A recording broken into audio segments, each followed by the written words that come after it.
morning everyone, welcome to the kitchen. As you can tell from the background, it's not looking too good. By the way, hello, welcome to my channel. My name's Hermione if you're new here. Today I'm going to tackle this. I'm not quite ready to do a full kitchen makeover in here yet. I need to do the floors, the walls, sort the door out. There's quite a lot of stuff that needs doing. But before that's done, I do want to do a few projects to make the room more livable. And I want to give it some kind of semblance of organization because everything doesn't really have a place at the moment. And I think today's projects will help that. So the big project today is I have this old Ikea butcher's block and I want to upcycle it. This was given to me from my grandmother and I think she was given it by someone else. It's been in the family for a long time, maybe like 10 years or something. But they still actually sell this exact butcher's block in Ikea, so if you want to hack it yourself, you can do so.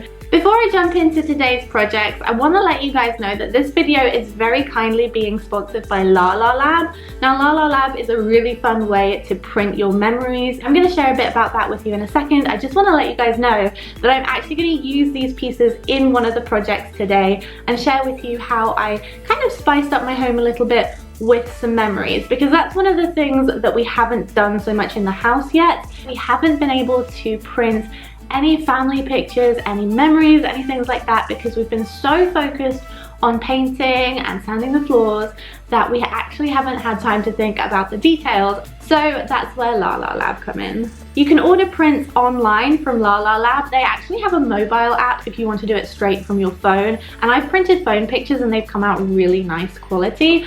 I picked a couple of things. I did a photo book and I also did some of the vintage prints which come in this really sweet little box, which is good because otherwise I would lose them in a heartbeat. They'd be everywhere. But this is the photo book. I think it's really lovely to display pictures in a book like this rather than having to print them off and then slide them into the pages. If you want to print out some of your pictures or make a photo book, I do have a discount code. I'll leave a link in the description down below if you want to check out Lalalab. I really recommend it. I love having a physical version of my pictures. I'm terrified of losing them. I'll show you guys how I use some of these prints a little bit later in the video, but for now, let's jump into the project. Right, so this is the butcher's block. Please do excuse the floor, by the way. We're working on it, but this is what it looks like. It's just your average Ikea butcher's block, but as you can see, it needs a good sand and it definitely needs something doing to it to polish it up a little bit. So far the plan of action is to sand the worktop and stain it so it's done. I also want to make two new little drawer fronts here because I don't love the finger pulls at the front. Then I'm going to paint the bottom half and add some handles to the drawers and we'll see how it goes.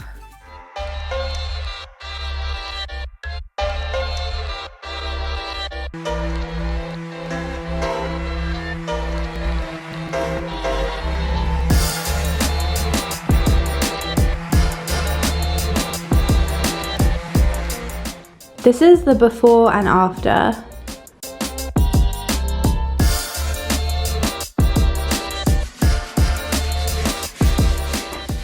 After sanding, I stained the worktop with a light oak coloured varnish. If you make over any worktop, it's important to remember to find food safe varnish or paint to DIY it with. Now with that done, it was time to paint.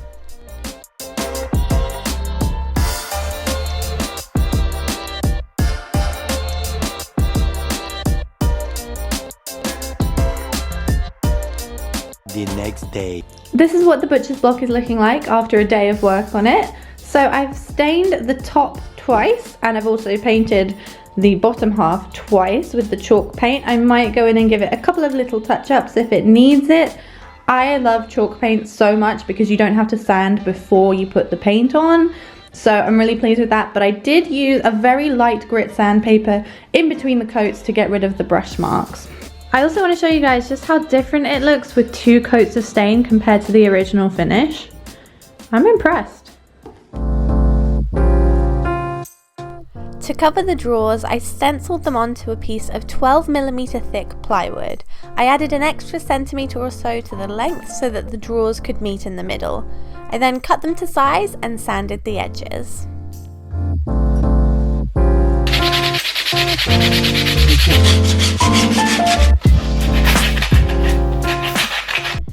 center the door handles in the new piece of wood, I marked the center of the finger pull on the original drawer onto the front of the new piece of wood. I moved it slightly to accommodate for the extra centimeter of length, and then I drilled a hole. Once the pieces were cut, it was time to glue them in place. I used Gorilla wood glue and clamps to hold them together while they dried. If you want, you can add some nails into the back of it just for an extra bit of security.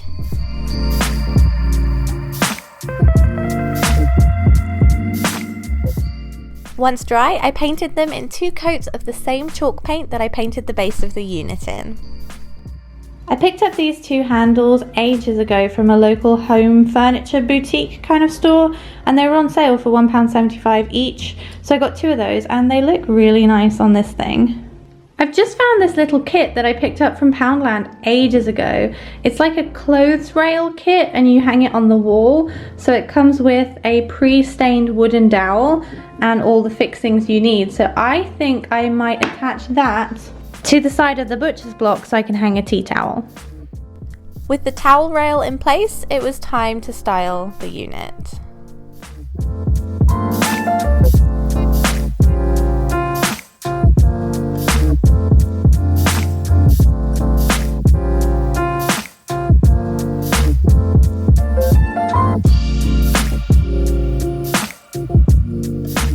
I found this really sweet little kitchen towel in H&M recently, and I thought that would look so nice on the wall. So I'm gonna put it in a frame.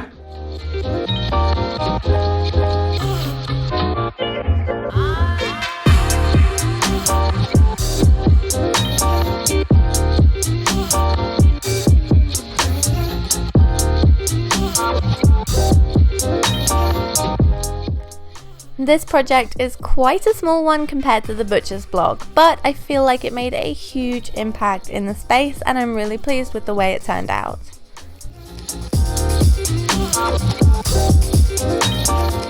So these 2 pieces of wood right here don't look like much right now, but I want to make a recipe book stand, so I had this idea of slotting 2 pieces of wood together.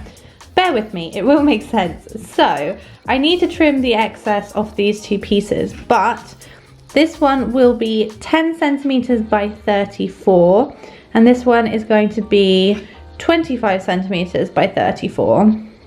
And then what I did is I marked the middle, which is 17 by 5, and I put a point right in the middle, and from there I made this slot, and this is 2 millimeters thicker than the width of the board. So hopefully if I cut these 2 pieces out, it will slot right in. So the board is 12 mil and then the distance is 14, and this is the width of half of the board. Hopefully that makes sense.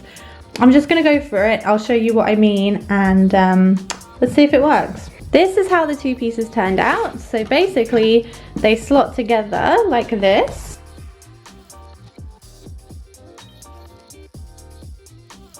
And my theory was that it would stand up like this, but we've got a bit of a problem.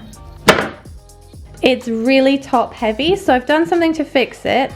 I made this small piece an extra 5 centimeters tall, and this one actually works. So let's get rid of this. Round 2. There we go. Look how simple that was, and it stands up all by itself. And it actually works with the book in it. Hold on. So if you want to make this and you're following along at home, A, why are you following along at home? I have no idea what I'm doing. B, make sure to make the measurement for the bottom piece an extra 5 centimeters long. Lastly, I stained the 2 wood pieces in the same oak stain that I used earlier. I let them dry and then I styled them on the cabinet.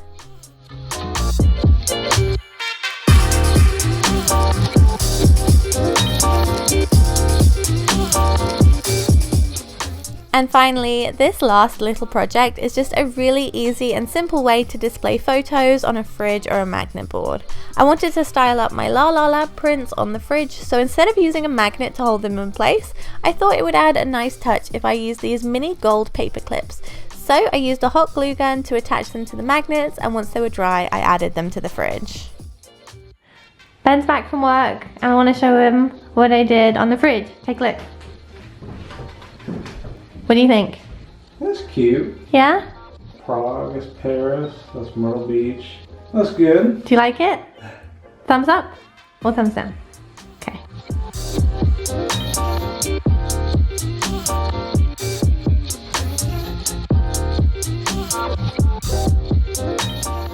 Now for the final reveal, but for context, I guess you have to know what the space looked like before all of this hard work. It's not pretty. And now for the after. It's definitely not finished. Those skirting boards need to be put in place and it needs painting and the floor and you know, but it's so much more easy to use and I'm really pleased with it.